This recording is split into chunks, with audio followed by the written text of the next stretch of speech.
నమస్కారం వీవర్స్. శ్రీ శ్రీ శ్రీ మర్యాద రామన్న ముచ్చటైన కథలు. రామన్న తీర్పు. మదనపురములో నివసిస్తున్న రామశర్మ అనే బ్రాహ్మణుడి కొడుకు పెళ్లి నిశ్చయమైంది. అయితే రామశర్మకు అతని కొడుకును గుర్రం మీద ఊరేగించాలని కోరిక కలిగింది.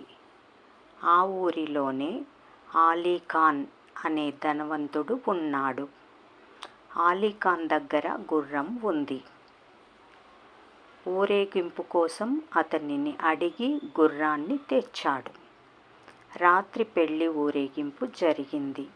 బాగా పొద్దుపోయినందువలన గుర్రాన్ని తెల్లవారాక ఆలీఖాన్కు ఇవ్వొచ్చు అనుకున్నాడు. కానీ దురదృష్టవశాత్తు తెల్లవారుజామున ఆ గుర్రము చనిపోయింది. ఈ విషయము తెలిసిన ఆలీఖాన్ మండిపడ్డాడు. రామశర్మ అతని దగ్గరకు వెళ్ళి, రాత్రి తెల్లవారేంతలో గుర్రం చనిపోవటం చాలా బాధాకరం. గుర్రము ఖరీదు ఎంతో చెబితే ఇచ్చుకుంటాను అన్నాడు. అసలే కోపంతో మండిపడుతున్న ఆలీఖాన్, నాకు గుర్రం వెల అక్కర్లేదు, మీ కంటికి నేను అమ్ముకునేవాడిలో కనిపిస్తున్నానా అని కేకలు వేశాడు. సరే, మరో గుర్రాన్ని కొనిస్తాను అన్నాడు రామశర్మ. అలా కూడా కుదరదు అనేశాడు ఆలీఖాన్. మరేం చేయమంటారు? విస్తుపోయి అడిగాడు బ్రాహ్మణుడు.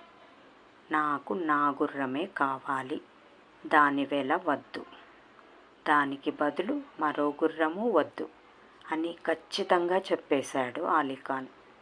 అతని మాటలకు ఆశ్చర్యపోతూ, అదెలా సాధ్యపడుతుంది అన్నాడు రామశర్మ.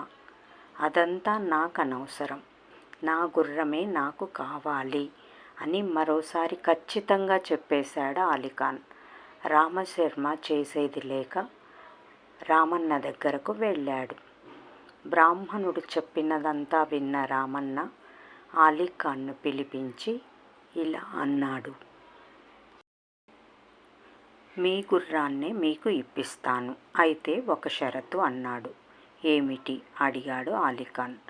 రేపు ఉదయము మీరు ఆ రామశర్మను తీసుకుని నా దగ్గరకు రావాలి. సరిగ్గా 6 గంటలకు రండి, ఒక్క నిమిషమైనా ముందు వెనక కాకూడదు అని చెప్పాడు.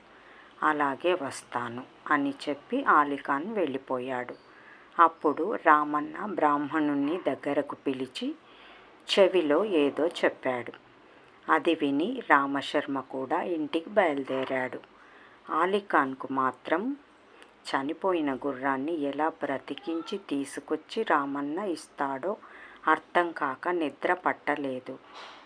మర్నాడు తెల్లవారాక రామశర్మ ఇంటి ముందు నిలిచాడు. వాళ్ళ తలుపులు మూసి ఉండటం వల్ల కొట్టి విసుగు చెందిన ఆలీఖాన్ ఇక లాభం లేదని చివరికి తలుపులు బలంగా నెట్టాడు. ఆ తలుపులకు లోపలి వైపున ఆనుకుని కుండలున్నాయి. ఆలీఖాన్ తలుపు నెట్టేసరికి ఆ కుండల దొంతర జారిపోయి నేల మీద పడి కుండలు పగిలిపోయాయి. ఆ శబ్దానికి లోపలి నుంచి వచ్చిన బ్రాహ్మణుడు అవి చూసి, నా కుండలన్నీ పగల కొడతావా? ముందు నా కుండలన్నీ నాకివ్వు అంటూ అరిచాడు.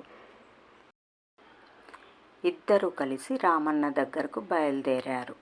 అక్కడ రామన్న, అయ్యా బ్రాహ్మణోత్తమ, ఈనాడు ఆలీఖాన్ గారి గుర్రాన్ని ఇస్తాను అన్నారు, ఇవ్వండి, ఆలస్యం అవుతుంది అన్నాడు. రామన్న ఏమీ ఎరుగనట్లే, రామన్న గారు, ఈ ఆలీఖాన్ గారు నా 6 దొంతరల కుండలన్నింటినీ ముక్కలు చేశారు, ముందు ఆ సంగతి తేల్చండి అన్నాడు రామశర్మ. ఆలీఖాన్ జరిగిందంతా రామన్నకు చెప్పి, నేను ఆ కుండల ఖరీదు చెల్లిస్తాను అన్నాడు. ఆ మాటలకు రామశర్మ, నాకు ఖరీదక్కర్లేదు అన్నాడు. పోనీ కొత్త కుండలు కొనిస్తాను అన్నాడు ఆలీఖాన్. నాకు కొత్త కుండలు కూడా అక్కర్లేదు మొండిగా చెప్పాడు బ్రాహ్మణుడు. మరేం కావాలి? రామన్న ఆశ్చర్యంగా అడిగాడు. నా కుండలే నాకు కావాలి చెప్పాడు బ్రాహ్మణుడు.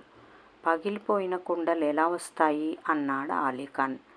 అలా అయితే చచ్చిపోయిన గుర్రం ఎలా వస్తుంది అన్నాడు రామన్న. అలీఖాన్ దగ్గర సమాధానం లేదు.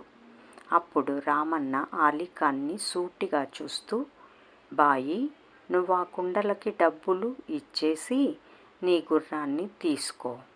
అలా కాకపోతే వాళ్ళ కుండలు వాళ్లకు ఇచ్చి నీ గుర్రాన్ని నువ్వు తీసుకుందువు.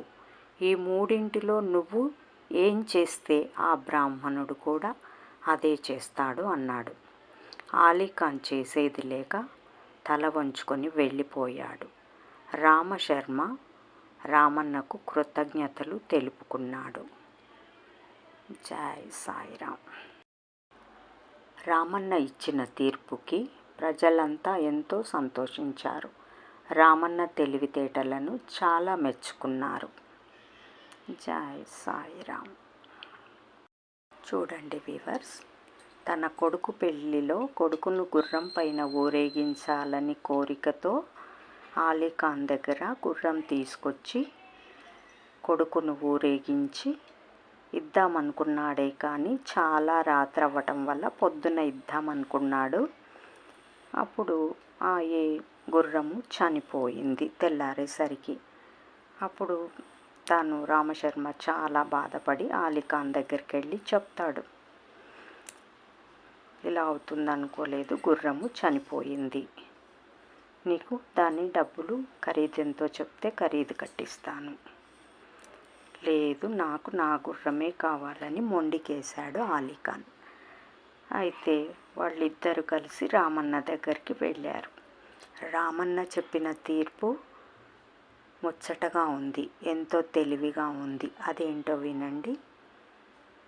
సరే, నీ గుర్రాన్ని ఉదయం 6 గంటలకు రామన్న దగ్గరికి వెళ్ళి తీసుకుందువు కానీ రామన్నను నా దగ్గరికి 6 గంటలకు తీసుకొనిరా అంటాడు. రామన్నను తీసుకొని రావటానికి అలీఖాన్ వెళ్తాడు. దర్వాజాలు వేసి ఉంటాయి. సరిగ్గా 6 గంటలకే వెళ్ళాలి కాబట్టి అలీఖాన్ దబ దబ దబ దబ దర్వాజాలు కొడతాడు. తీయరు నిద్రలో ఉండి. అప్పుడు అలీఖాన్ విసుగుతో ఆ దర్వాజను ఒక తన్ను తన్నేసరికి ఆ దర్వాజా వెనకాల ఉన్న కుండలన్నీ కింద పడిపోయి పగిలిపోతాయి. అప్పుడు ఆ ఇద్దరు కలిసి రామన్న దగ్గరికి వెళ్తారు. వెళ్ళి ఇలా జరిగిన విషయం చెప్తాడు అలీఖాన్, కుండలు పగిలిన విషయం. అప్పుడు నాకు నా కుండలే కావాలి, ముందు వాటి సంగతి తెలిసిన తర్వాత నీ గుర్రం సంగతి మాట్లాడు అంటాడు అలీఖాన్ రామశర్మ. అప్పుడు రామన్న చెప్తాడు, సరే, నువ్వు ఆయన కుండలు ఇచ్చి నీ గుర్రాన్ని తీసుకెళ్ళు, లేదంటే ఆయనకు డబ్బులు ఇస్తావా, నీ ఇష్టం, నువ్వే చేస్తే రామశర్మ అదే చేస్తాడని చెప్తాడు. అప్పుడు రామశర్మను చూస్తూ అలీఖాన్ ఏమనలేక సైలెంట్గా వెళ్ళిపోతాడు. రామన్న చెప్పిన తీర్పుకు ప్రజలంతా సంతోషిస్తారు. జై సాయిరాం.